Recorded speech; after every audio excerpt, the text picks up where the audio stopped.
الذين يبلغون رسالات الله ويخشونه ولا يخشون أحدا إلا الله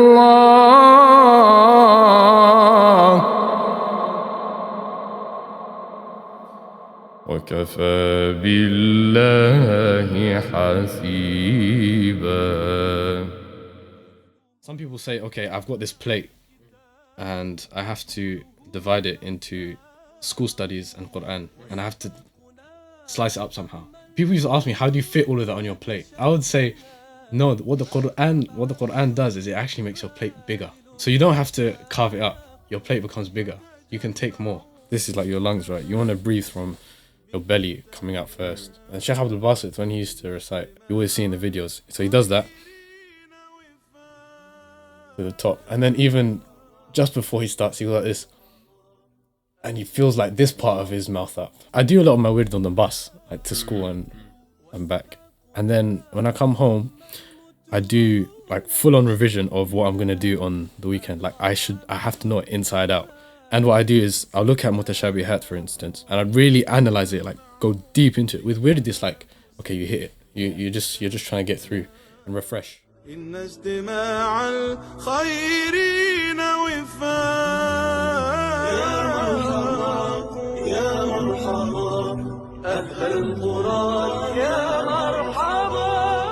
Assalamu alaikum wa rahmatullahi wa barakatuhu to all of our Hifdhstatus viewers. Welcome back to our 19th episode here on Hifdhstatus podcast. Alhamdulillah, today joined with a special guest today, Qari Yahya Ali, who is 16 years old. He memorized the majority of his Qur'an, 27 Ijazah, here in London, and finished the remaining Ijazah of the Qur'an. His Hifdh journey he completed in Egypt this year, alhamdulillah. Currently he's studying further maths, chemistry and physics at A-level. And inshallah ta'ala, in this episode we're going to get an insight into his journey, how that went, how he balanced his Qur'an, his Hifdh, alongside his academic studies as well. And also an insight into his journey with the Mujawwad Tilawa as well. As mashallah tabarakallah, he's very well known for now, mashallah. And how that started, how his love for the Qur'an began.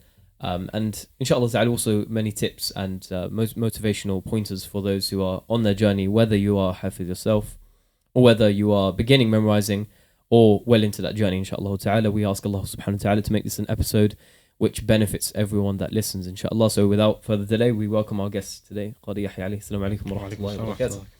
Jazakumullah khair for joining us. We actually we recorded half this podcast episode about a month back, mashallah. Technical difficulties, we had to reschedule, subhanAllah, but we really appreciate you taking your time out to come down and share your journey with us, and we're really grateful for that. As always, as we always ask our guests on the podcast, sort of give us an insight into the early days of your Hifdh journey. Everyone's journey is different. Everyone's journey is unique. Where did that begin? Did you always have a love for the Qur'an from a young age? And when did you complete your memorization, inshallah? Bismillahir Rahmanir Rahim. Alhamdulillahi Rabbil Alameen. Wassalatu wassalamu ala Sayyidil Anbiya wal Mursaleen wa ala alihi wa sahbihi ajma'in. Assalamu alaikum wa rahmatullah to everyone watching at home. So I started reading Qur'an or listening to Qur'an or being in touch with the Qur'an since as far as I can remember. I mean, earliest memories go back to when I used to come home from school. And my mum she would sit us down and she would get, the Qawa'id out. And we would, me and my sister, because we just had 1 year apart. So we would just read to my mum. And then it would go into surahs. And I remember this one surah where, Tabbata da Abil Habib wa Tabb. We were in the sitting room and my mum was sitting down on the couch. And me being a little kid, I was running around in circles. And obviously, I was a hyper kid when I was young, so but she was just reciting, and I would do talqeen with her, just whenever. I remember that. Join in sometimes. Yeah, so she'll be Tabbat yada abi lahabin wa tabb, and I'd repeat, and the next. I was just as you're playing, as you're I was just running around, and when I was young as well, like my dad was very involved in like dawah work, and he used to go to loads of events and things like that. And I always used to like love hopping in with him. Right? So whenever we're in the car, he'd always listen to Sheikh Abdul Basit, Mujawad, and yeah, so that's like me getting into Quran. I don't think my parents really had the intention of, okay, like he has to become a Hafiz. Like, I think, and I was asking my mum that as well, like, when we were in Egypt, we were speaking about it, and she was like, you know, initially we didn't have the intention that you become a Hafiz. It was always like, are you going to be a good Muslim? Are you going to be fearful of Allah? I remember when I was like 12, 13, I always used to ask my dad, but what do you want me to be when I'm older? What do you want me to be? And he didn't say, I want you to be a doctor or an engineer. He said, I want you to be a good person. And like, that was why, like, because I started my journey with the Quran quite early, but it wasn't always intense hifdh or come home, get a page done, go home, get next day in, day out. It wasn't like that initially. Obviously, later on when I thought, okay, now I actually want to do this, then it got to the stage where I was... System, yeah. But initially, it wasn't like that. Which had pros to it because it helped me attach more to the Quran. Yes. And so that's pretty much my early days. And that's almost the secret, because a lot of the time we get obsessed with the end result, and we don't make the process enjoyable. It's like, this is the end result. This is in theory what you have to do to get there.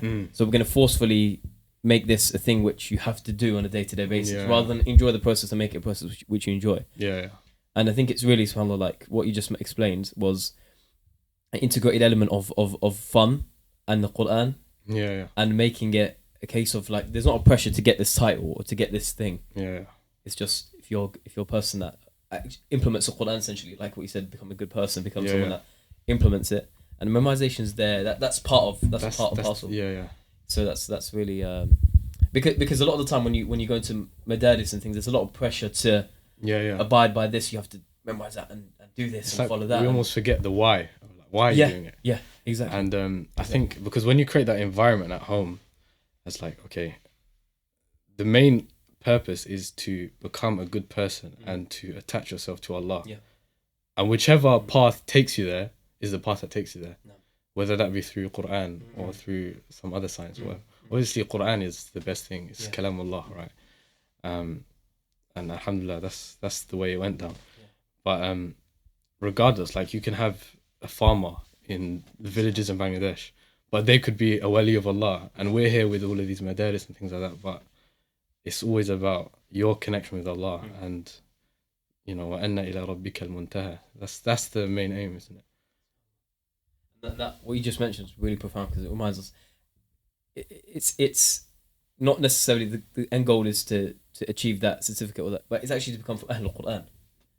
And Ahlul Qur'an, when it's explained by the scholars, number one is الَّذِينَ يُعَامِلُونَ بِهِ, the ones that implement. Exactly, yeah. Not necessarily the ones that memorize it. Yeah. Exactly. It's the implement. So you can have people from Ahlul Qur'an who are Hufal. Right, but they're on that journey, and when they're memorizing, when they implement what they memorize, many of the Sahaba would, after memorizing 3 ayat, they wouldn't move on until they did it. Yeah. You mentioned how because obviously, mashallah, tabarakallah rahman, you're very proficient with the Mujawwid recitation. Did that come from your father when you used to play Abdul Basit in the car? How was that from a young age? Did you take a liking to that? Yeah. So I used to think that, wow, this is something profound, isn't it? Because it's something you don't hear usually. And I remember my dad used to always say, when Sheikh Abdul Basit, rahmatullah alayhi, when he recites, it's as if the Qur'an is being revealed again, like, subhanallah. And you really feel that, just his voice and the power and the passion that he puts into it. And like that, and that's just like from an ignorant person's viewpoint, because as a young child, I don't know anything about Qur'an, Arabic, anything. You're just listening to the way he's reciting, because there's a certain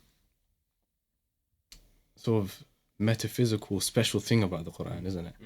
Where it really touches the ruh. As if like the ruh that was given to us from Allah subhanahu wa ta'ala, as if they're hearing what they heard back, before the dunya. And it's that connection is what comes when you listen to these big qurra. Yeah. And so that really inspired me. And then later on, when you realize it and you reanalyze their tilawa, you see, oh wow, that waqf and ibtida here, his adat here, because of this ma'na and so forth. And you realize these guys are actually big ulama and they're giants in this field, not just nice voices. Yeah. So that's what really touched me about Mujawad. And was it a case of, because a lot of people, subhanAllah, a lot of people want to get into the Mujawad recitation as well. Did you start imitating from a young age? Were you just listening in the early stages? Yeah. How's that? So I was just in the car and I would just recite along. Just recite along. And then I got introduced to Sheikh al-Minshawi shortly after that. And then same thing. No. So you initially started with Sheikh Abdul Basit and then you moved on to Minshawi later. And then you obviously stuck, Minshawi was like the... I mean, I incorporate, because I guess because I have different stages, right? I remember I had a Husari stage during lockdown. I was just Husari, right? And I think before then I had a bit of Mustafa Ismail. And just listening to all these different qurra, it just adds more to your tilawa. Recently I started listening much more to Sheikh Muhammad Rifat. Wow. And now, because initially when you start you think, the audio's not that great, you can't really pick stuff up. But once you've listened to all of these qurra who are like the generation after, and then you pick up stuff and your ear is much more attentive, then you go back to the asl sort of Sheikh Muhammad Rifat, and then you listen to the detail and how you can hear bits of each reciter in him. Subhanallah. Subhanallah. But that's what you mentioned there, is like listening to different qurra increases the bank of tunes that you have available essentially. But not just that, but also your understanding of the Qur'an, because you'll listen to one reciter recite it in a certain way and you know the meaning of this, and then you listen to another reciter recite in a different way, and you think, wow, that the way he did this certain tune changed the meaning, and it allows you to understand it in a different way, and it increases the ma'na. And that's exactly what Mujawad does. That's it, really, like tajweed, not just in the science sense, but to improve and to make the recitation better, so that someone can really connect with the verses. So that's Mujawad is just that's what it allows the reciter to do. That's so true, subhanAllah. And when you begin that journey, you learn things like, I remember also, when you listen to Sheikh al-Mishawi, rahimahullah, and you pick up on, I guess the journey begins, like you said, you're listening, you enjoy it, and you're like, subhanAllah, this touches the soul. And then as you start to sort of mature with the journey, you start to realize and notice things like the science of waqf al-ibtida. Why did he stop here? Why did he start here? How that impacted the meaning. The adat, how we switched from a tune or a melody of speaking about the people of Jannah to the people of Jahannam, for example. 100%. And even if you don't understand the ayah, you feel it. One example I was listening to recently, it was Surah Qaf. There's Surah Qaf and Surah Al-Rahman in I think it's Kuwait, 1967 or something. And he was like, it was يوم نقول لجهنم هل امتلأت وتقول هل من مزيد. So when he does that, he does يوم نقول لجهنم هل امتلأت وتقول هل من مزيد. Very deep, and like that scariness of when Allah subhanahu wa ta'ala says to Jahannam, "He filled up here," and then Jahannam asks back, "Is there more?" And subhanallah, like the way he's almost painted the picture for you. And then the next ayah, وَأُزْلِفَتِ الْجَنَّةُ لِلْمُتَّقِينَ غَيْرَ بَعِيدٍ. Then he talks about Jannah and Muttaqeen. And from an ignorant person's point of view, you would think, okay, he's just changed, but he's not. He's done it for a reason. He hasn't just, oh, I feel like doing this now. there's been some thought that's gone into it, and that is, of course, and and that helps with the ones that understand it. They're able to connect to that level. With the ones that even may not understand it, as we mentioned, they were like, oh, something's changed here, subhanAllah, and they'll feel that connection, and it's rightfully so that, subhanAllah, being able to bring the people of Jannah and connect people to that level where they understand and they can feel that emotion. Yeah. And even the way you recite the question, Hal min mazid, it's like really paints that picture. Yeah. And also on that on that topic, qira'at as well. 100%. Do you feel like that helped with? Oh yeah, 100%. Sheikh al-Minshawi likes to do a lot of jam'ah, so even sometimes if because you get some when the difference between the qira'at is just sort of to do with dialect. So for example, Allahu alladhi khalaqakum khalaqakum. So it's not necessarily to change meaning as such, but it still adds that extra element to it, and that extra niceness about the Qur'an. But however, there are some instances where it does actually change the meaning. For example, Maliki Yawmiddin, and the sounds, for example, Ihdina al-Zirata al-Mustaqim, and for instance, and even for, I guess, rhetorical questions. قُلْ أرأيتم, like it's Khalif and Hamza. It's that 100%. Rhetorical. Sheikh al-Minshawi loves doing Khalif and Hamza بطريقة طيبة, and because that has even more sect to it, right? So it's when he does it, it's like, wow. I remember Sheikh Abdul Basit as well, when he did from Surah An-Najm. What is it? That's Surah Al-Qasas. Sheikh al-Minshawi. Surah An-Najm. Immihatikum. نعم. The start of the ayah again.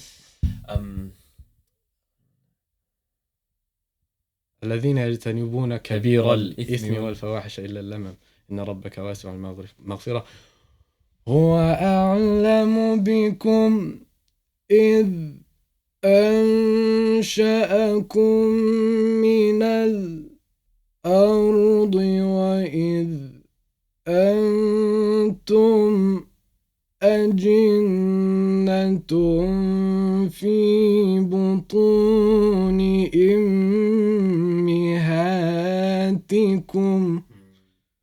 And that just the stop, it's like, okay, and then we go again, and the stop, and we go again, and subhanallah, it just adds that extra nice element to it. Definitely. And also in a time where we're surrounded by the distraction or the perhaps the desire or the inclination to listen to, that music, for example, to listen to music. We have different melodies, we have different tunes, we have different things like that. But when you listen to the Qur'an being recited by someone with proficiency in a recitation, in the tajweed, the waqf, the ibtida, the bringing out of the meaning, and the different qira'at as well. I feel, don't restrict yourself to listen to Hifdh. 100%. The Qur'an is a bahr. Qur'an is Qur'an, And all of that was revealed to the Prophet ﷺ and the Sahaba, and different Sahaba recited in different ways. And also on that, different voices suit different riwayat. 100%. You might have a long breath, so you can do warsh. Or you're able to go up in the tune, so you can do Khalif al-Hamza or warsh. Or my Sheikh Muhammad Fuad in Egypt, he was saying that I remember he was talking about the qira'at and how sometimes it's easy for certain people. He had a student, he really liked Susi, because of the idgham, right? So ألم ترى كيف فعل ربك بعاد, or تطلع على الأفئدة, and because that change was difficult on his tongue, so he said to the Sheikh, this qira'ah actually really suits me. And the same for other qira'at as well. For example, some people may feel more accustomed, or they feel like it's easier for them to do, for example, Allahu alladhi khalaqakum thumma razaqakum. Sorry, thumma Allahu alladhi khalaqakum thumma yumitukum. Sorry, razaqakum thumma yumitukum thumma yuhyikum. Yes, Yeah. As in to add the more to it. Some people just feel like that actually, for me, it just makes more sense. I don't know. Some people, And sometimes to build a connection with the Qur'an, or you enjoy reciting more Qur'an because you're reciting that riwayah. Yeah. Right. It's like a. Yeah. It's almost like a subhanallah. It's like when we talk about like the ulama and their disagreements, we say that it's a rahmah, that there's that ability to you have that, not leeway, but you have the option, and it's still within the fold, right? Yeah. Because people are different. Everyone's different, and it caters to that. Yeah. And the way it showed that tongues are different, accents are different. Morsi, Abraham, like these things are there to facilitate that. Subhanallah, Allah's not made any difficulty in religion. Subhanallah. Going back to the sort of or going through the phase when you completed your hifdh, obviously you were doing a lot of memorization this year whilst you're doing your GCSEs, right? Yeah. That's very inspiring, because a lot of people feel like when they come to exam season, when they come to GCSEs, one or the other has to take a pause. It's like either they do their hifdh and they sacrifice their exams, or they do their exams, sacrifice their hifdh.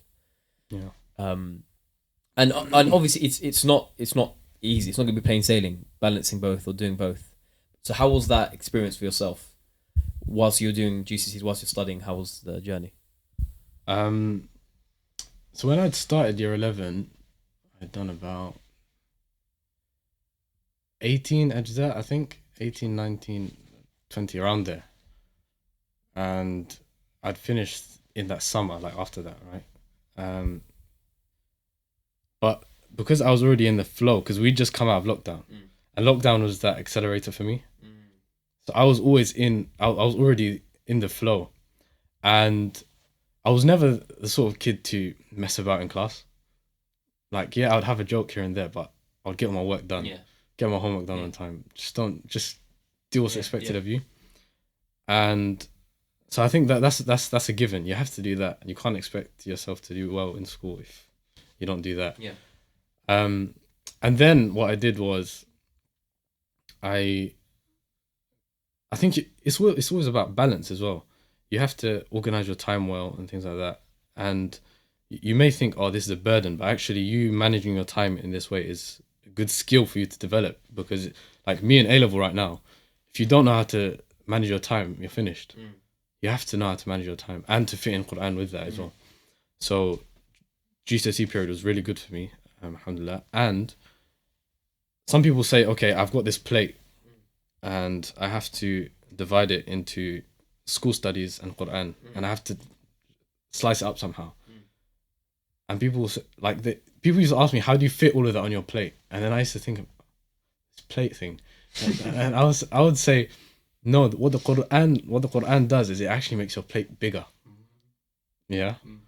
So you don't have to carve it up. Your plate becomes bigger. You can take more because your brain becomes sharper and faster. You can think better. And if you're understanding the Arabic as well, it's an exercise for you, isn't it? Yeah. Think, what is Allah saying here? How does this relate to me? And then also if you use your Qur'an as a connection to Allah, not for the sake of memorizing it, then you realize, okay, what's my purpose? Everything else comes under that. So you don't feel this massive stress, oh, if I do well in my GCSEs, if I don't, this is the be all and end all. Because that's not my ultimate purpose, right? You always think there's something greater. There's always something greater. So you're not too worried about, oh, if I don't get it in or something. You're not too worried. You do what's expected of you. That's given. But you're not over. Some stress is good, but you're not too stressed. Yeah. I think it's always about mindset. Yeah. That's profound. So that relationship with the Qur'an gives you, as you get the analogy of a bigger plate. I really like that. More scope to take on things, because you've gone through that process of. I mean, you can look at it like in this way. There were sacrifices that you had to make growing up. So, for example, you might have had to. Someone else who wasn't memorizing, for example, might have spent the 2 hours in the evening, putting it towards watching a show, for example, or a program, or just sleeping, for example. But you put that towards an exercise, a brain exercise, which is sitting down, repeating an ayah, looking in, closing the mushaf, looking away, trying to recall it. Yeah.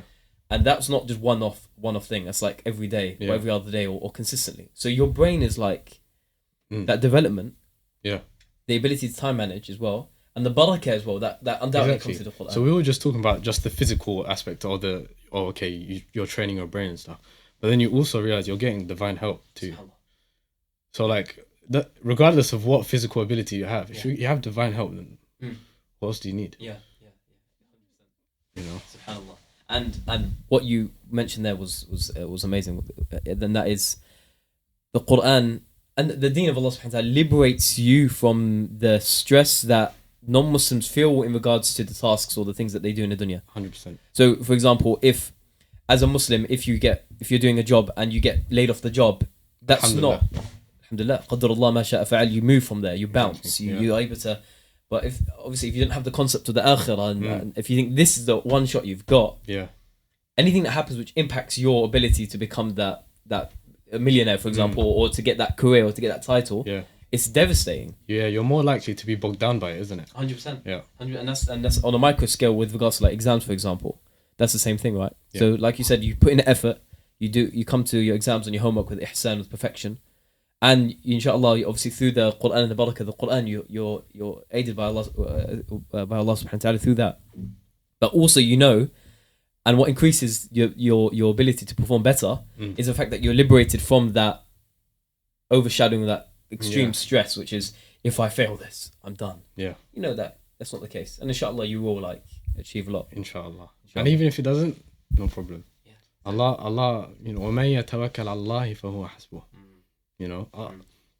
Allah can sort things out for you. You'll think, okay, this door closed, but perhaps this door had to close for 5 others to open. And you don't know. Allah is, وعنده مفاتيح الغيب. He knows what is unseen, what is yet to come. So it's just about putting your trust in him. And so what kind of timetable did you build alongside your studying for exams and mock exams and things like that? Would you memorize early in the morning, in the evening? Yeah. Did you have a set amount of pages, or was it sort of more natural, go with the flow, see how the day is? I think so I had, in the mornings, I would try my best to get up after Fajr, and then I would try and get a page done. And then what I would find is, throughout the day, I would imagine okay, I've built this wall in the morning, and then I come home and someone's been picking at it the whole day. So I'd come home and I would strengthen that. But that forgetting process and then strengthening it every day, I think that was really helpful. So I think if I was to just memorize it and leave it, memorize it in the morning and just leave it, I think that would be bad. Yeah. So I would memorize it, come home, fix it up, and then I would go and do some work, let's say. And then it would be, before I go to sleep, revision. And then, And did you used to read it to a teacher? Did you have a teacher that you were reading to at the time, or were you memorizing yourself? So in year 11, I started, that summer, just before year 11 started, I started reading to Sheikh Shuaib. Okay, mashallah. Yeah. So I was doing my hifdh with him, alhamdulillah. And obviously, mashallah, someone like Sheikh Shuaib's got high expectations, mashallah. How was that? Because I'm not sure, how was your journey before you went to Sheikh Shuaib? Were you going to a traditional madrasa, or were you doing with another teacher? And how was that transition to reading to Sheikh Shuaib? Okay, so this kind of stems back to when I first started. So I started learning with my mum, and I'd done about, as far as I can remember, I think, until sort of duha with my mum. And then my dad, he set up this madrasa. He set up the madrasa, and my cousin, who had come back from Egypt, he'd been studying under, I think, one of the students of Sheikh Ayman, Dr. Ayman Suwaid. So he became my teacher when I was about 6. So I've been studying under him until about 14. One of my cousins also, Mawlana Redwan, when I was about 10, he started coming and teaching me as well, 1-to-1. I think both of them really played key roles in that development process when it came to understanding rules of tajweed, makharij, who to listen to, and so forth. So they played instrumental roles in my development and understanding, just laying that good foundation. Yeah. Understand the Qur'an, making connection with the Qur'an. Yeah. I would say first and foremost, my parents really put that in, because they made that whole setup. Like my father, like he actually made a whole weekend madrasa, right? And he organized it, and you got students coming in, so forth, and it was a lot of effort they put in, and my mum at home always helping and giving that, like, those pep talks you need here and there. I remember my mum was telling me, you know, like when we were in Egypt, there was a time where I was finding memorization so hard, like difficult. I was never that great at memorization. I think I only kind of got it after lockdown. But before that, I remember going into lesson thinking, oh, if I can give this one today, you know? And I was like to my mum, oh, I don't think I can do it. And I was like around 10, 11. And she sat down with me for a good, I can't remember how long. And she was just saying, oh, no, you can, and so forth. And giving me that push. And so that strong foundation then allowed me to, when I went to Sheikh Shuaib, so he could then fine tune things I've never even heard of. He just, you know, he helped me with that.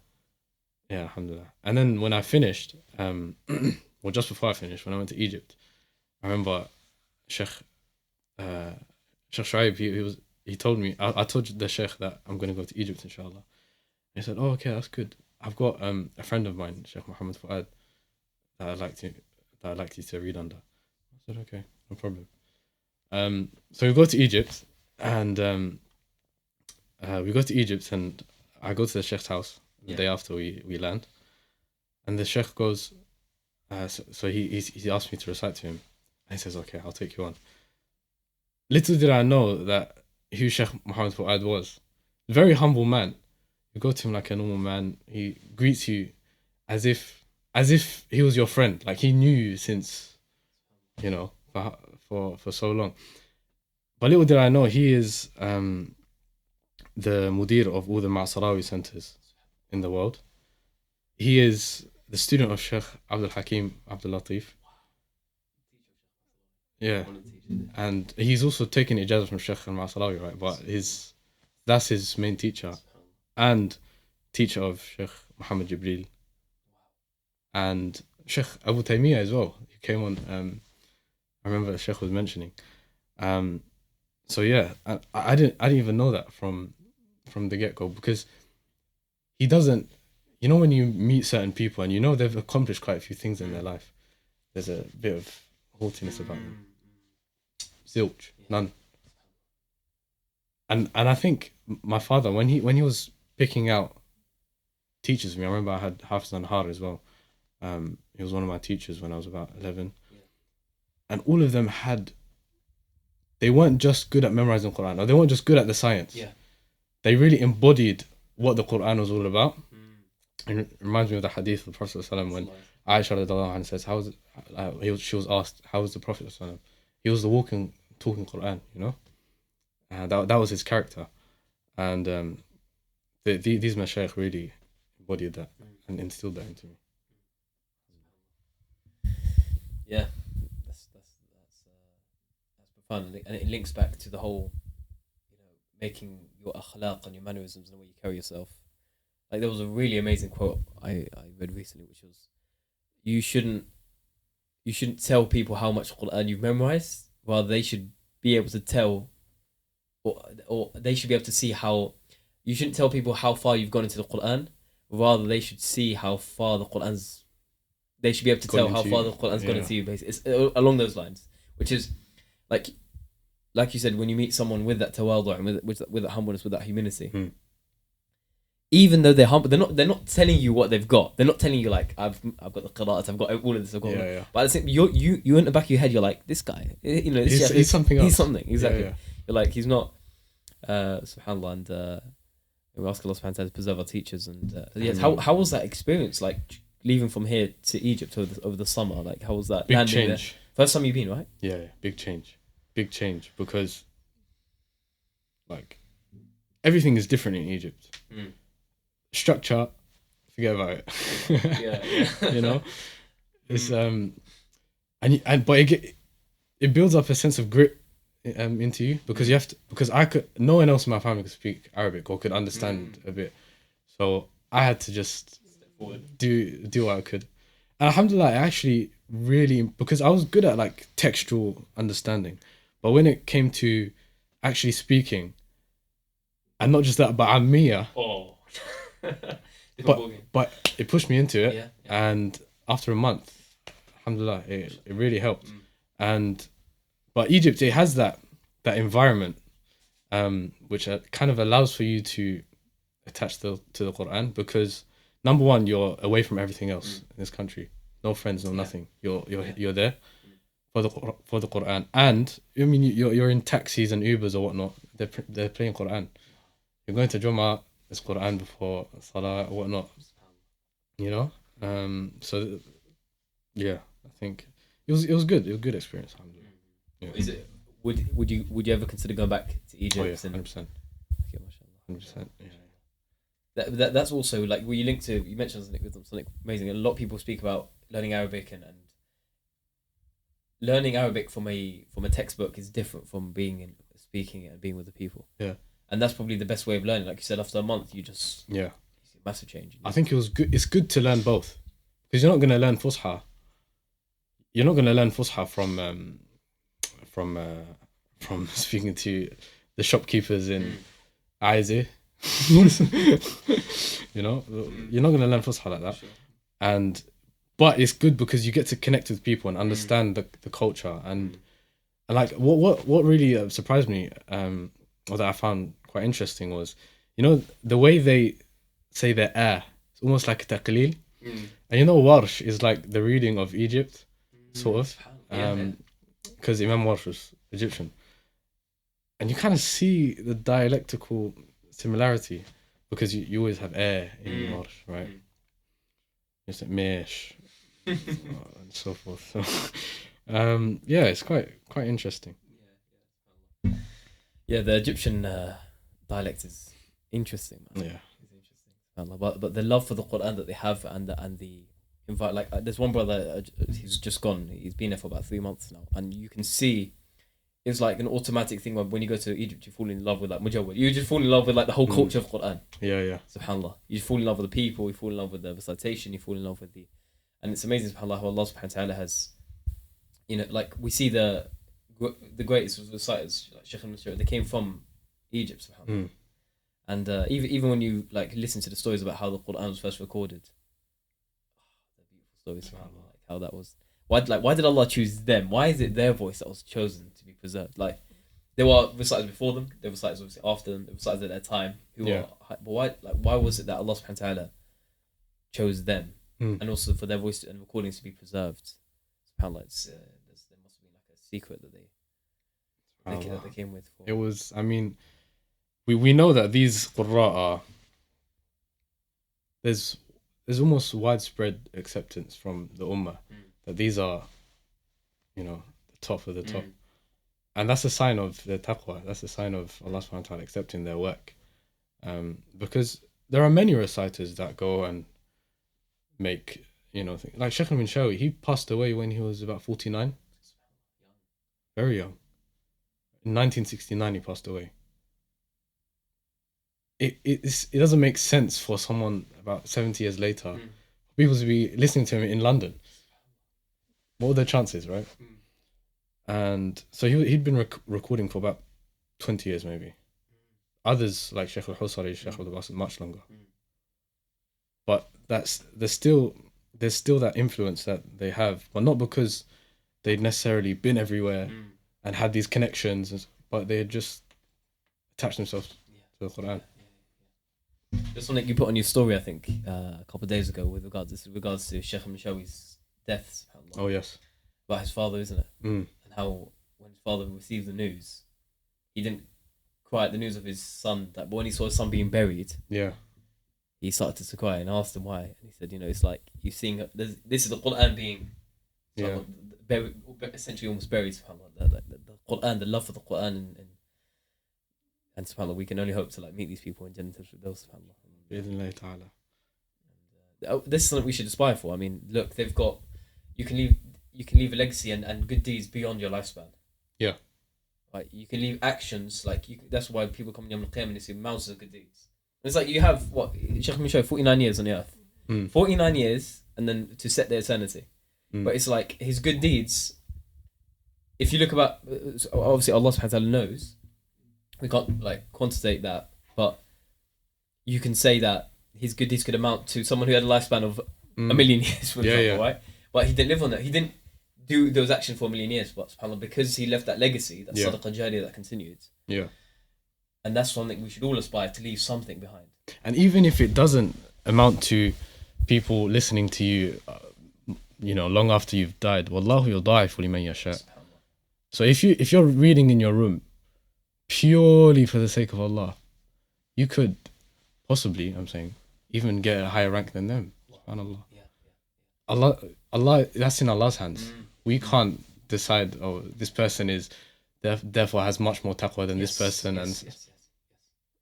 not our place, right? Yeah, exactly. And that's also a very powerful topic, which is like, there's the thing of like there's a private sphere and then there's a public sphere as well.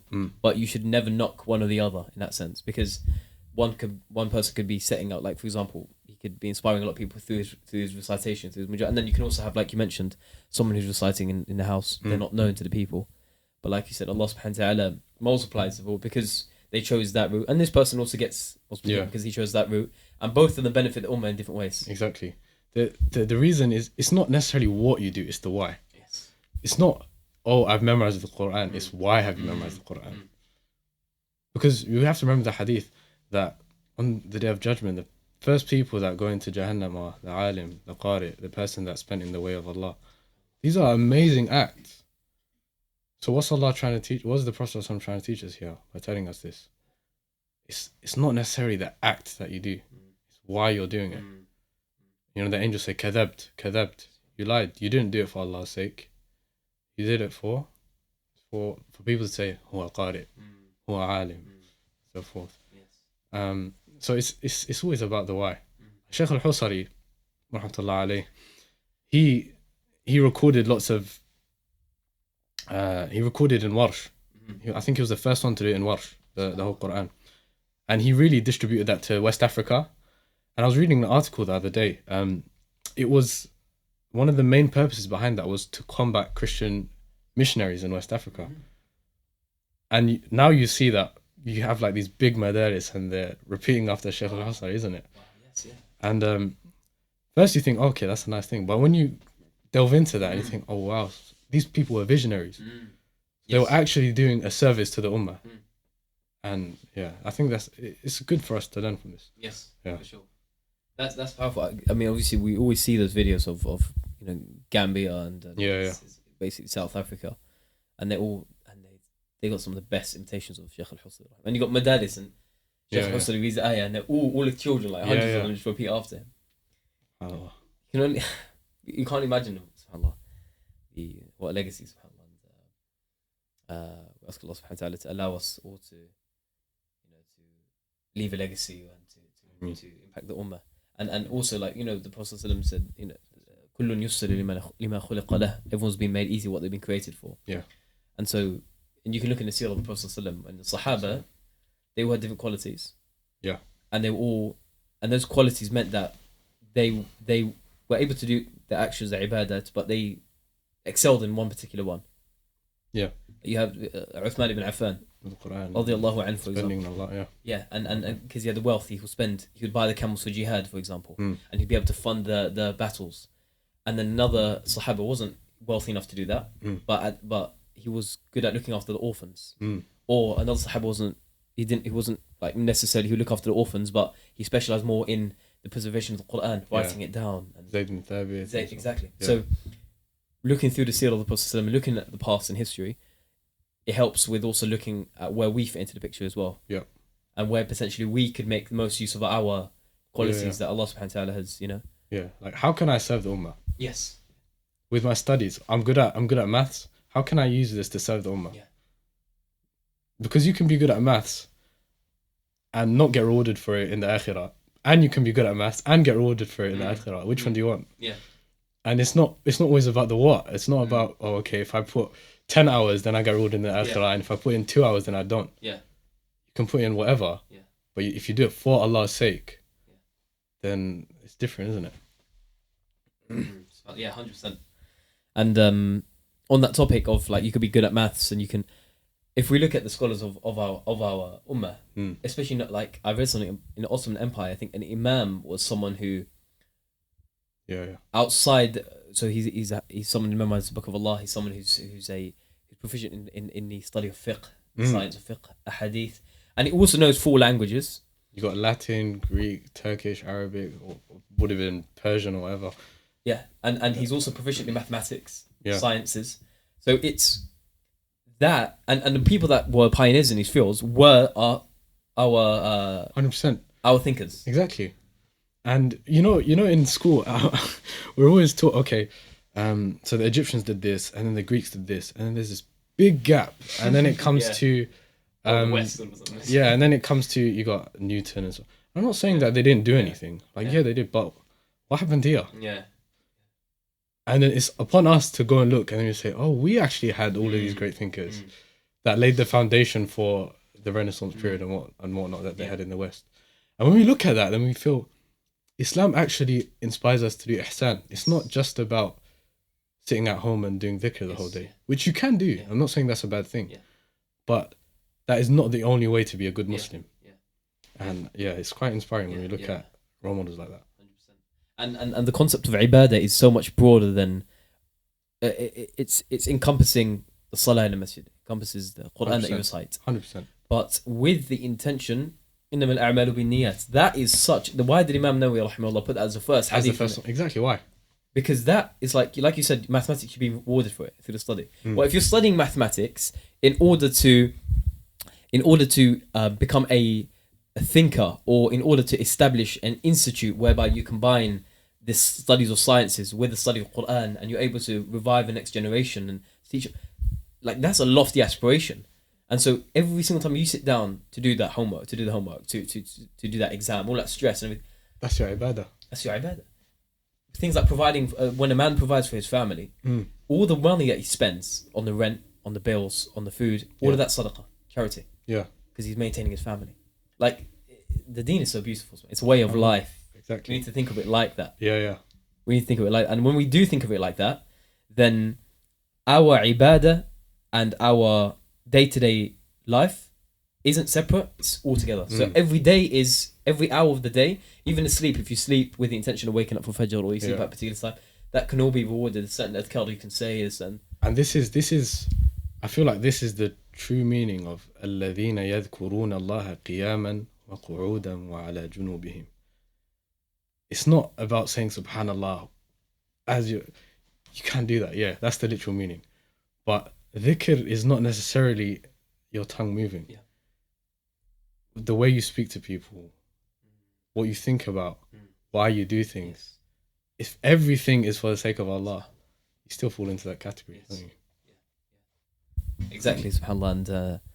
And the iman is ليس الإيمان وليس بالتمني ولكن the iman is not it's not necessarily what you wear and what you display on the outwards, but it's ما وقر في القلب, what falls in the heart, وصدقته العمل. Yes. And the actions testify to that belief in the heart.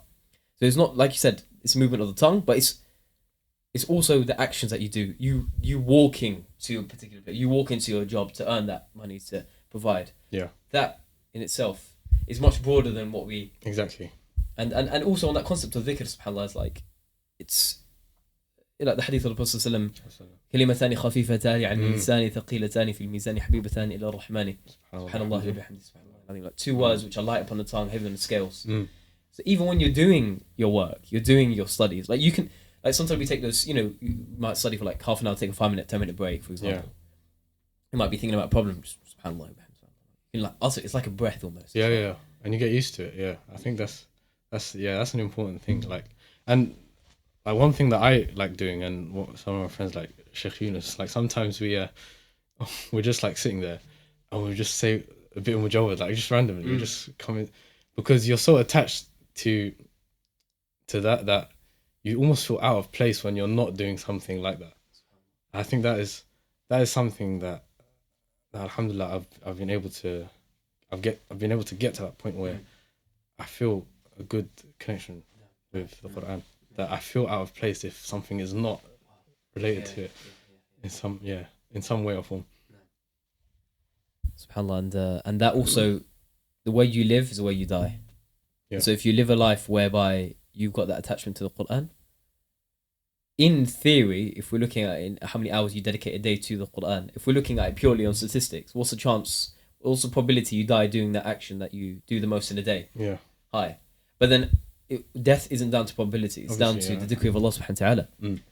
And Allah subhanahu wa ta'ala, who sees a abd, a slave of his, who spends his days and it revolves around the Qur'an, what's the chance that abd is going to die in sujood or die reciting the Qur'an? Yeah. So your life is, the way you live is a reflection of where Allah subhanahu wa ta'ala or how Allah subhanahu wa ta'ala will cause you to depart this world and ultimately be resurrected on Yawm al-Qiyamah as well, doing the action that you. Inshallah, what I wanted to touch upon with regards to the the recitation and developing that, there's a lot of people that are interested in furthering their ability to reflect the meaning through the ayat, and what that does is it increases your knowledge of the Qur'an and translation of that.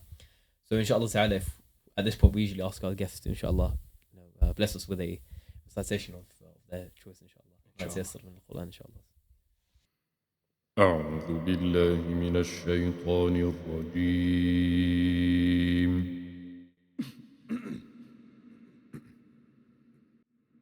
بسم الله الرحمن الرحيم.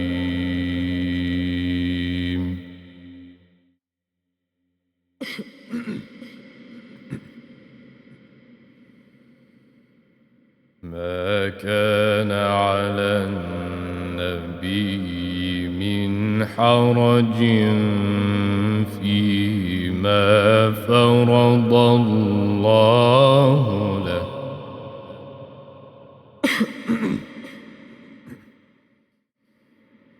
ما كان على النبي من حرج فيما فرض الله له.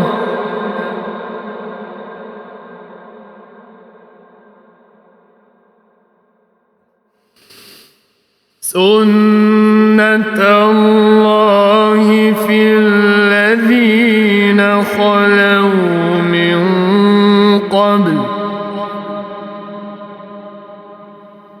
وكان أمر الله قدرا مقدورا.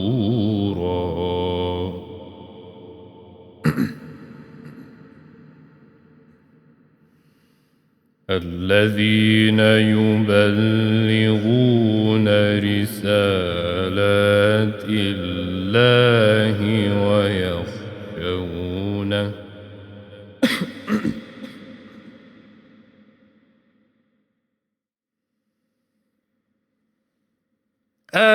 الذين يبلغون رسالات الله ويخشونه ولا يخشون أحدا إلا الله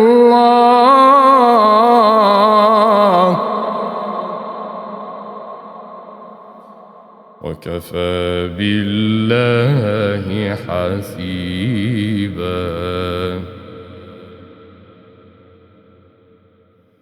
وكفى بالله حسيبا.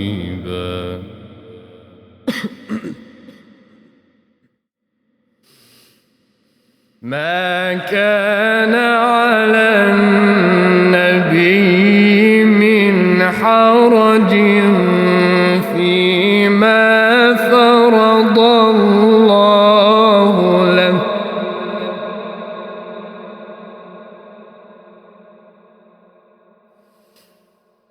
سنة الله في الذين خلوا من قبل وكان أمر الله قدرا مقدورا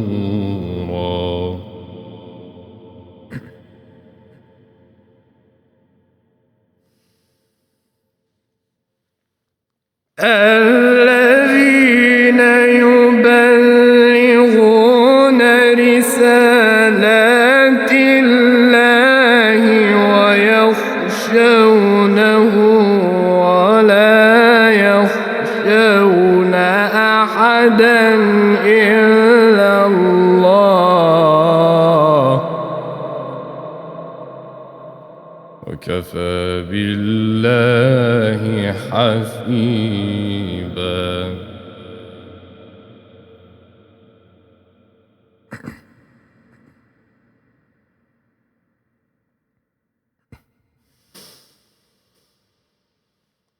ما كان محمد أبا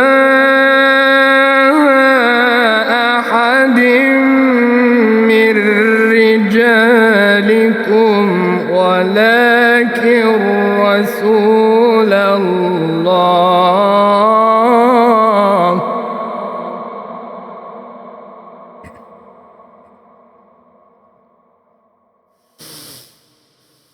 ولكن رسول الله وخاتم النبيين وكان الله بكل شيء عليما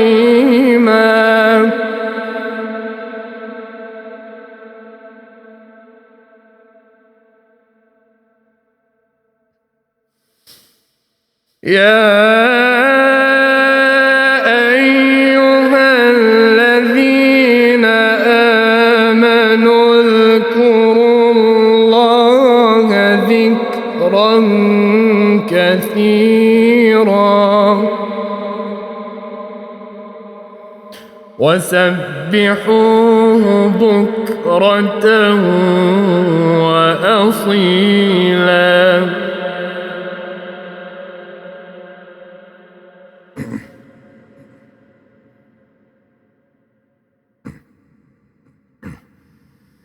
يا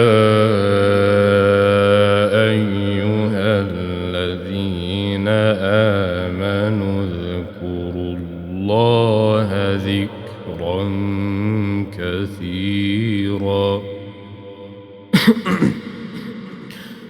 اذكروا الله ذكرا كثيرا وسبحوه بكرة وأصيلا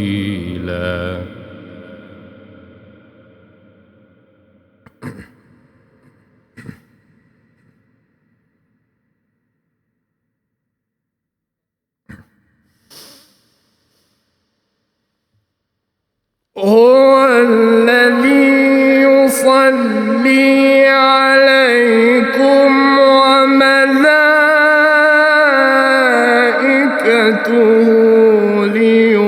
ليخرجكم من الظلمات إلى النور وكان بالمؤمنين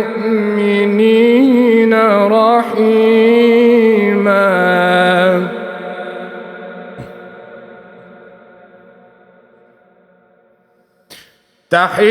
تحيتهم يوم يلقونه سلام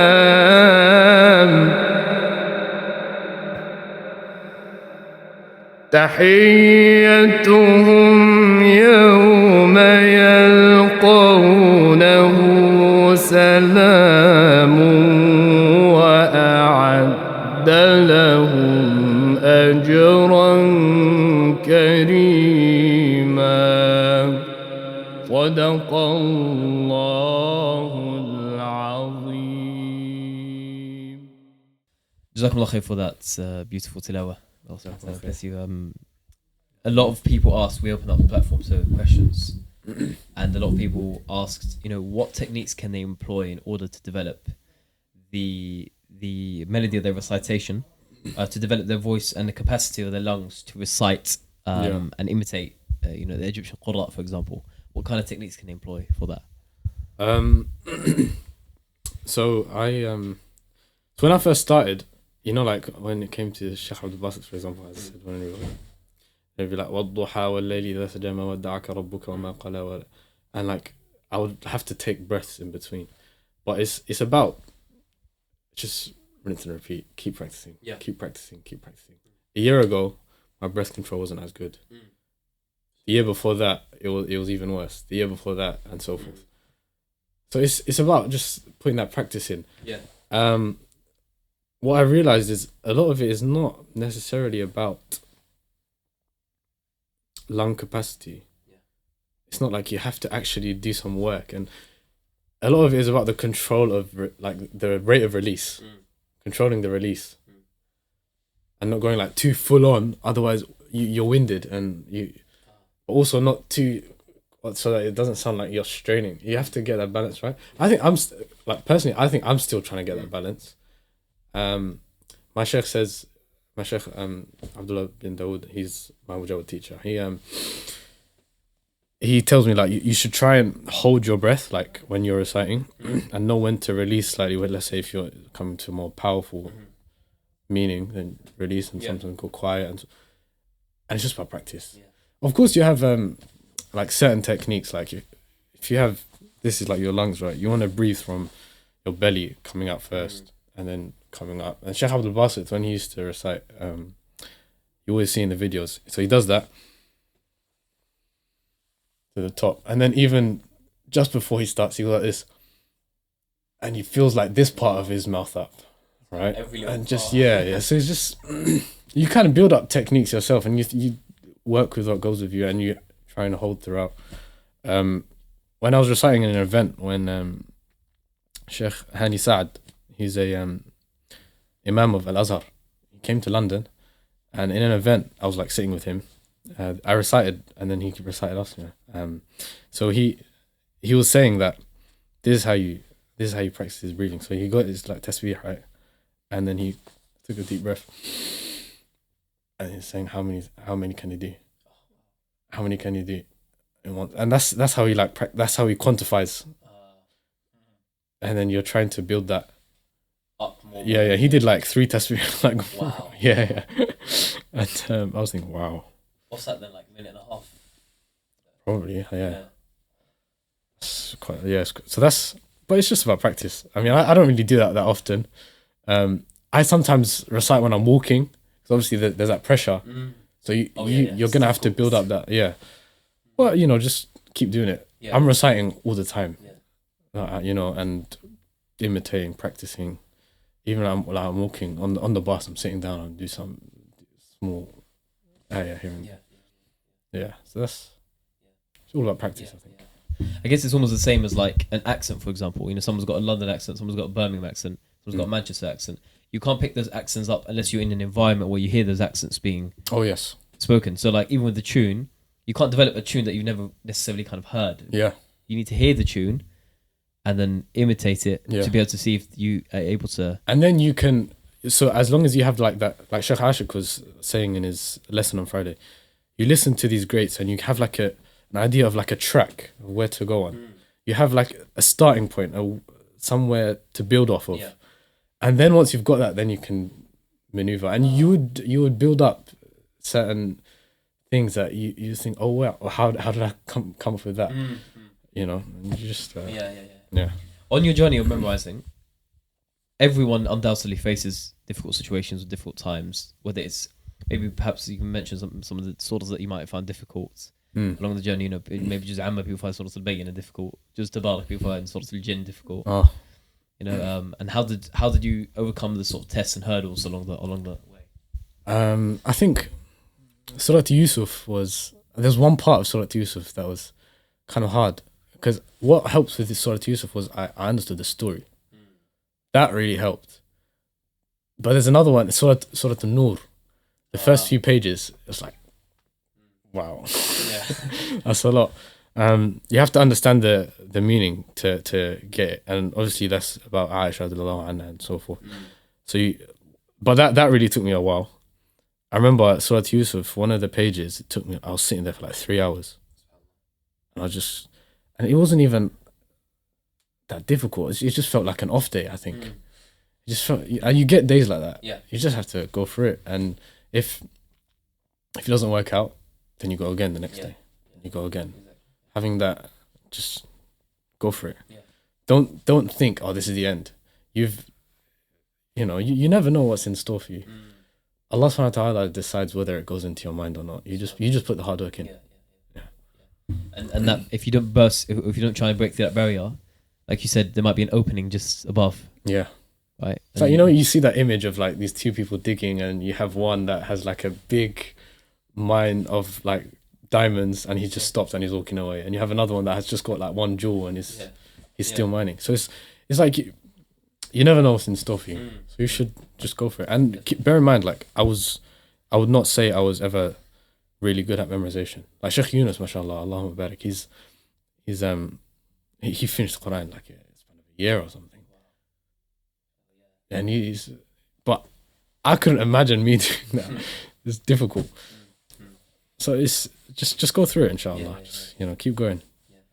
It's about longevity as well. Like you can memorize really quickly, and then you can forget really quickly. Or you can take your time and memorize according to like put the effort in. And if you memorize over like 4 years and you preserve it after, like it really depends on like setting a system which suits your lifestyle, where you're pushing yourself and you're furthering your hifdh, but also you don't fall off after you finish.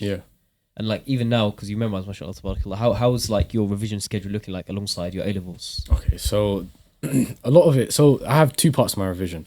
I have a wird, which is I'm just continuously doing a cycle, and a part that I'm going to recite to my teacher on the weekend.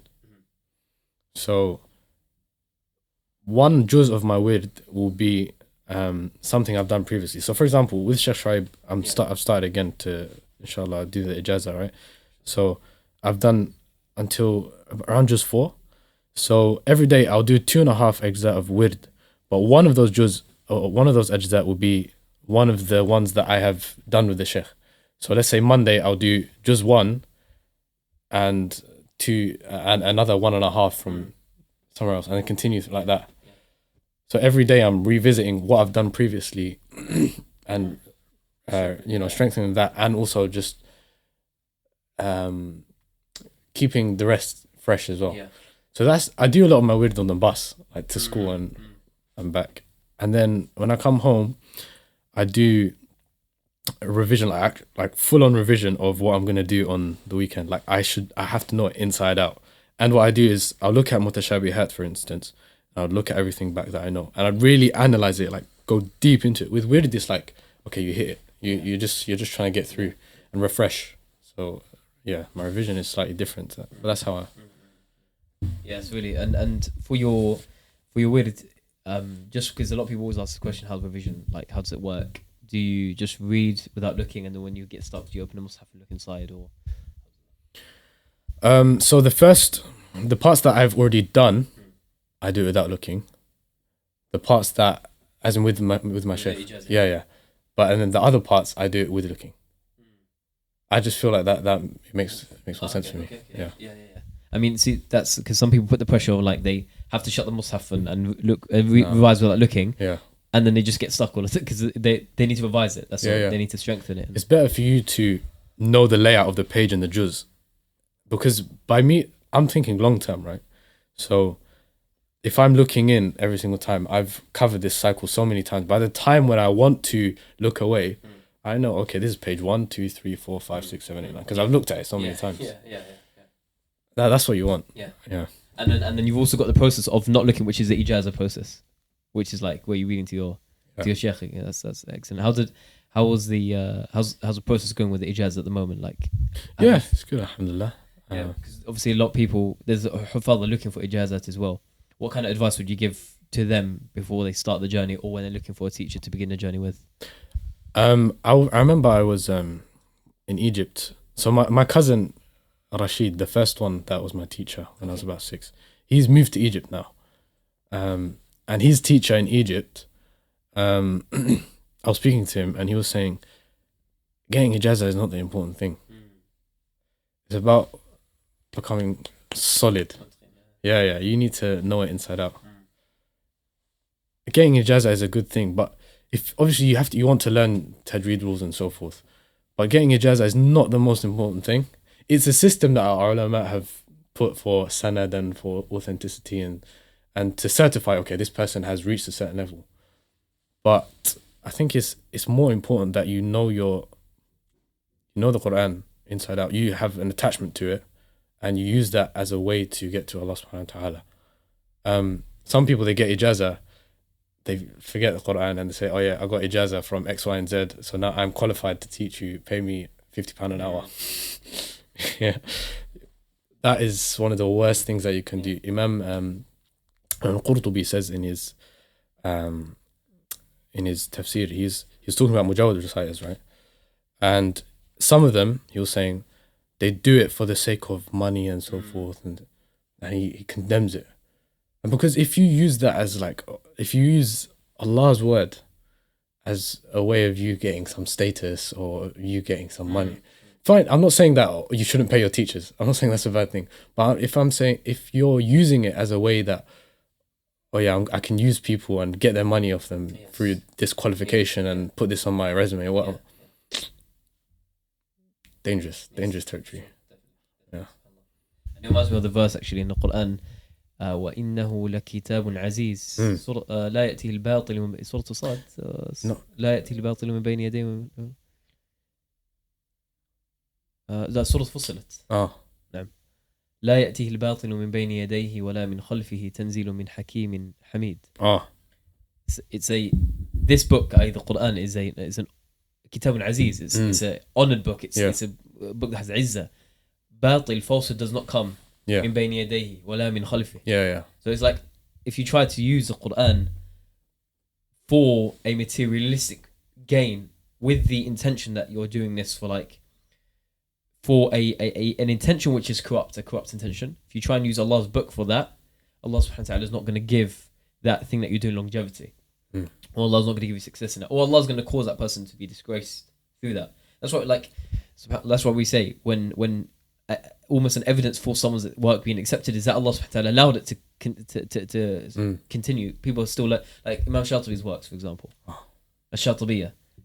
Why is that the one that prevailed? There are many books in the past that won qira'at and stuff, but his one got that qabul on it. And like Imam Malik's Muwatta, many Muwattas were made at that time. They were trying to copy the Imam Malik. He placed it on top of the Kaaba and he said, Allah, if I did it for not your sake, or I think he put in the sea or something like that. It was on top of the Kaaba, I think. Yeah. On top of the Kaaba. He left it there for. Yeah.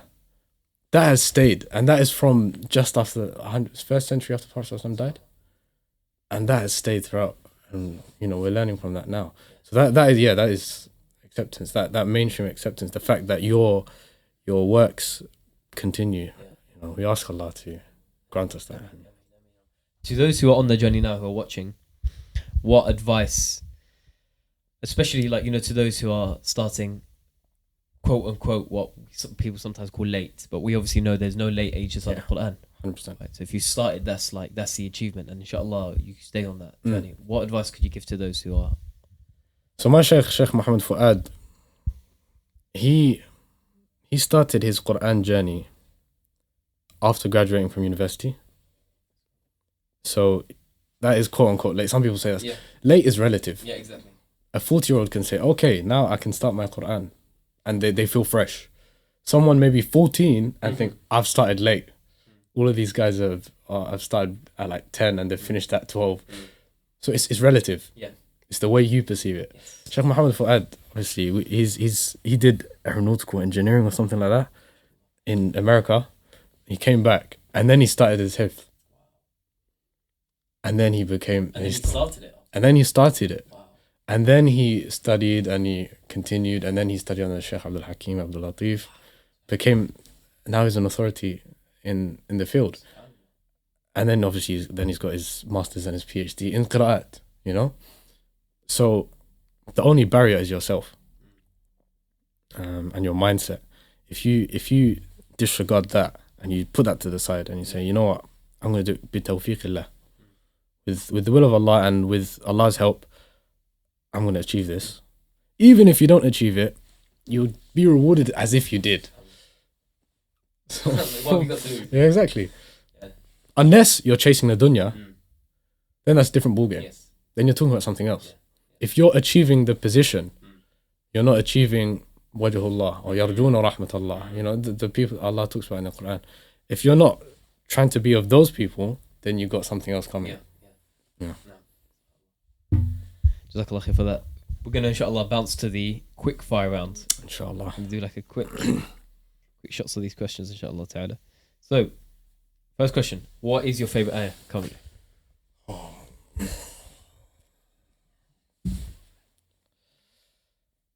ولا تدع مع الله إلها آخر لا إله إلا هو كل شيء هالك إلا وجهه له الحكم وإليه ترجعون.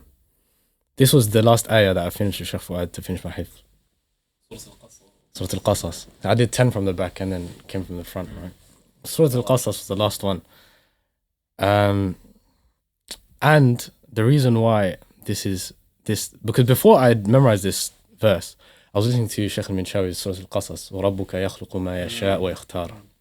He finishes, right? And Sheikh al-Minshawi was known for finishing his tilawa, like in public, and he would start weeping. He would just start crying, and then he would finish, and then he would just like, just slowly get out. And when he recites this verse, you can hear his voice trembling. You know when the hadith of the Prophet ﷺ, where when you listen to someone recite Qur'an, you know that you can sense that this person fears Allah. It's just like the feeling is that this really hit me. Just think of the words like وَلَا تَدْعُ مَعَ اللَّهِ إِلَهًا آخَرَ. The basics of Tawheed. Don't call upon any God apart from Allah. لا إله إلا هو. There is no God but Him. كُلُّ شَيْءٍ هَالِكٌ إِلَّا وَجْهَهُ. Everything is destroyed. It's irrelevant. Yeah. Minuscule. Not of value. إِلَّا وَجْهَهُ. Apart from His wajh. So, and this goes back to like when we were talking about exams. Everything is, it's nothing to worry about because it's only about إِلَّا وَجْهَهُ. إِلَّا وَجْهَهُ. That's all you're thinking about. لَهُ الْحُكْمُ وَإِلَيْهِ تُرْجَعُونَ. لَهُ الْحُكْمُ. Hukm is his wisdom. He has the ability to decide what happens, right? So he has the wisdom to decide what happens. So it's like when you rely on him and you say, okay, illa wajha, so you've already surrendered. Okay, everything is pointless apart from seeking His pleasure. That doesn't mean obviously you're sitting in a room and not doing anything. We're not saying that. We already said that you can do much more than that. But when you've accepted that, okay, this is it. Everything I'm going to do for the sake of Allah now, and I'm going to rely on Allah for everything. Lahul hukm. He has the ability to put everything into place. That's one thing. And then wa ilayhi turja'un. Then He reminds you, this is where you'll come back. You'll come back to us. Allah is saying that you'll return. So that's like your mindset for life. You should think of that. And the fact that subhanallah, Allah planned it in such a way. I didn't know that this would be the last the last ayah that I would finish on my hifdh. But it kind of helped me on the way, alhamdulillah. Yeah, it's an amazing ayah. Who's your favourite reciter currently? I think I can't decide between Sheikh Abdul Basit and Sheikh al-Minshawi. I can't. It's impossible. Minshawi has certain things that I love about him. Sheikh Abdul Basit has other things that I just love. And I can't compare the two. I feel like they're my two greats. Who's your... Oh, we answered. What is your favourite surah? Oh. Please. Surah Maryam. That was a very nice surah to memorize. I like the Mujawwad recordings that you hear of Surah Maryam are out of this world. I can, from the top of my head, Sheikh Abdul Basit, Sheikh al-Minshawi, Sheikh Abu al-Aynain Shu'aysha. He's not that like people don't really know that much about him, but he's something else. Yeah, so the Surah Maryam is probably my favorite. What was the most difficult or challenging surah on your journey of memorization?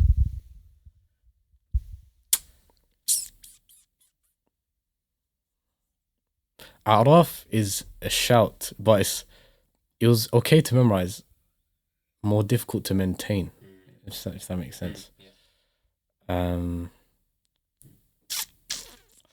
I'm not sure actually. I'll probably give it to Surah An-Nur. Yeah, I'll probably give it to Surah An-Nur. Yeah. What's your favorite riwayah? Khalaf and Hamza. طريقة الطيبة. Yeah. Surprise there. Favorite hadith? We've already mentioned this in the podcast, but إنما الأعمال بالنيات. That's key to everything. The wisdom of our ulama, as we said, why is it the first one? That's the basis of everything. All the actions are based off their intentions. Yeah, I think that's...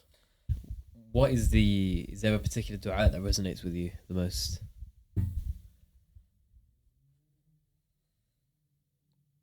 One that we say in the mornings and the evenings. Allahumma anta rabbi la ilaha illa ant khalaqtani wa ana abduk wa ana ala ahdika wa wa'dika ma istata'at a'udhu bika min sharri ma sana'at abu'u laka bi ni'matika alay wa abu'u bi dhanbi faghfir li fa innahu la yaghfiru dhunuba illa ant. That dua is like, it's very encompassing. It really establishes that the authority of Allah over you, and you really confessing that Allah, I know that you've told us X, Y, and Z, and I haven't been able to live up to it, but still, out of your mercy, please forgive me.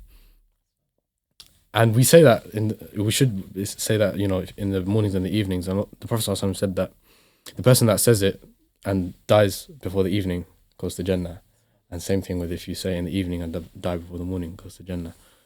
So yeah, I think it's called Sayyid al-Istighfar, isn't it? Yeah, that's I would say that's my favorite dua. If there was one Qari that you'd like to meet from the past, who would you choose?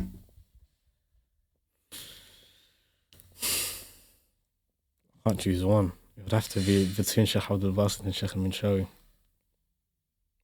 Or it would have to be Sheikh Abdul Hakim Abdul Latif. When you look at when you see videos of him, you think, this man is something special. The way he speaks, the way you can see on his face how he resonates with the Qur'an. Oh, subhanallah. Yeah. If you could sit and ask him a question. Oh, that's too much. That's too much. Yeah, that's a long fire round. That is too much. Yeah. Oh wow. Yeah, that'll be too much. You probably answer this because you probably mentioned the story from Egypt. But what's the best live recitation that you've listened to? I'm not gonna mention something because alhamdulillah I've listened to Qurra that are like Sheikh Ahmed Nu'ayna. He's the reciter of Masjid al-Hussein in Egypt, which is right next to Al-Azhar. And Masjid al-Hussein is the reciter of that masjid is the top reciter in Egypt. Sheikh al-Husari was the reciter in the 60s, I think. Mahmoud Ali Banna in 70s. Sheikh Abdul Basit in the 80s. So this is the reciter of this masjid is top class. But I would have to give it to Sheikh al-Ma'sarawi when he led Taraweeh he led Taraweeh in, he did, but I was there when he was at Mimbar, or when he came to Kilburn one time. This was the first time I saw him. And when he came to Mimbar, because I was leading a Mimbar as well, and Sheikh al-Ma'sarawi before Isha, he came in and he was in the front row, and I came in, right? And he was he's standing up and he was looking at a book. I came to give salam to him, and he closed the book, put it on the side, faced me, looked at me directly in the eye with a nice, gentle smile, and it really reminded me of, the hadith of Prophet ﷺ where when he would speak to someone, he would face them. And it's like, you think, oh, this is a basic thing. But there's a difference between someone facing you for the sake of facing you and someone that's facing you because they want to engage with you. That welcoming aura that he gave off. SubhanAllah, it's like, as soon as I saw his face and his facial expression, and it just reminded me of that hadith. And you know, like, when you look at someone and they remind you of the Prophet ﷺ, you know this person is something else. You know, so yeah, it just touched my heart.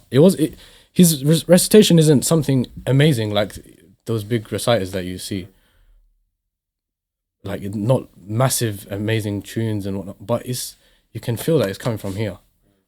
That's what made it. Yeah. We'll end the quickfire round with the question which requires the most sophisticated answer. Oh, wow. That is, what is your favourite cuisine? Oh yes, you need a sophisticated answer for that, don't you? My mum's food.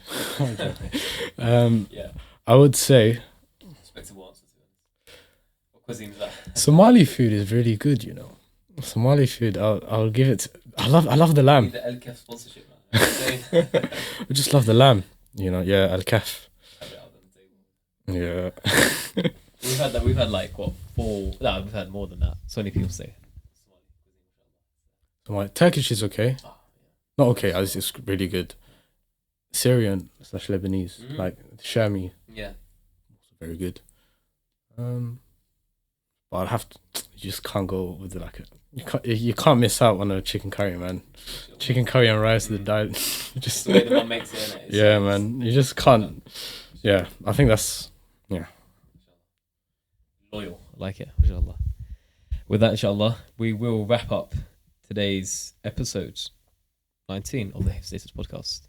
Inshallah. Jazakumullah khair, Sheikh. Jazakallah khair for attending, and inshallah, before we do that, actually, any final words to those who are, whether it's a final advice or things that you think will benefit those who are revising at the moment, inshallah, before we finally conclude. SubhanAllah. So first I'd like to say Jazakumullah khair, Sheikh, for inviting me to your podcast. My main, if there's one thing that you'd like to take away from this, is remember your why. Why are you doing it? Are you just trying to memorize the Qur'an, or are you trying to please Allah? Are you doing it for your parents, or are you trying to please Allah? And not just with the Qur'an, with anything that you do in life, whether that be the way you speak to your mum, the way you speak to people. If you just take one thing away from this podcast, inshallah, is this question: why? Why are you doing what you're doing? Why are you memorizing the Qur'an? Are you doing it for the sake of Allah? Are you doing it for your parents? Are you doing it for the status? Are you doing it just for the sake of memorizing? Are you maybe even doing it for the sake of improving your memory, or which you may want to do, but are you doing it solely for the sake of Allah? And I think when we try to think of our intentions consistent or constantly, then we get much more out of the actions that we do. And that's not just with our Qur'an, but with your work, with your studies. Why are you studying? Are you doing it for the sake of Allah? You may not be. So you may get something from the dunya, but as we discussed earlier, if you just change your intention slightly, you can make it so that you are rewarded for it in the akhirah, and you can, it can become ibadah for you. So I think that's the main takeaway, inshallah. Please, إنما الأعمال بالنيات. This is one of the key hadith that we should always keep in mind.